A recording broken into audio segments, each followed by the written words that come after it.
daawadayaal war degdeg ah oo haddana soo gaadhay ayaa waxa uu sheegaya in dad yuhuuda lagu laayay meel macbada tuulo yar oo u dhow magaalada San Diego ee gobolka California ee dalka Mareykanka.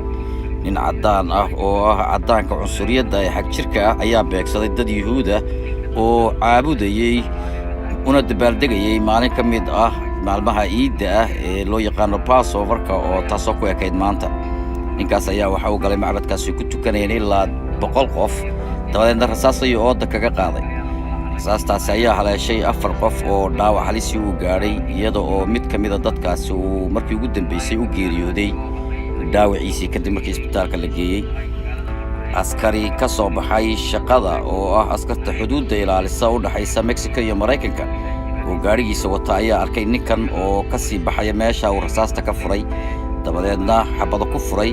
inkastoo nasiib darro aanu xabaddii isaga la helin, ayaa gaadhigii uu watay ninkaasi dhaawac soo gaadhay dartii markii ugu dambeysay ay boolisku gacanta ku soo dhigeen. taliyaha booliska ayaa waxa uu sheegay in ninkaasi uu beegsaday dadkaas uuna u beegsaday isirkooda.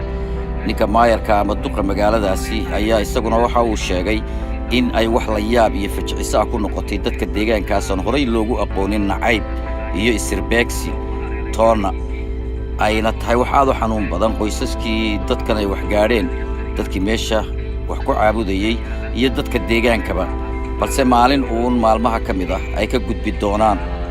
ninkaasi ayaa iminka gacanta lagu hayaa.